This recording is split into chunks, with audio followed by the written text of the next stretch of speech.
The girl who wasn't. When I was 16, I took an SAT prep class to improve my score and get into a good college. The class was pretty boring, but I met the most interesting girl in the class. She was thin, fairly short, with light brown hair and green eyes. She always wore a green headband, which I thought was cute.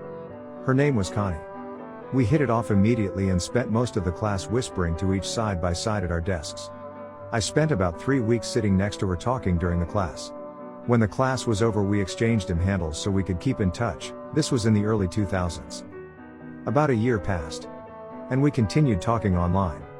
We got to know each other pretty well, but we lived on completely different sides of the city and it was quite a drive to visit each other, so being the young teens we never actually got together. Eventually I worked up the courage to ask her out for dinner. I set our date at a restaurant located between the both of us so we wouldn't have to drive too far. The time for our date rolled around and I headed to the restaurant to meet her. I walked in and saw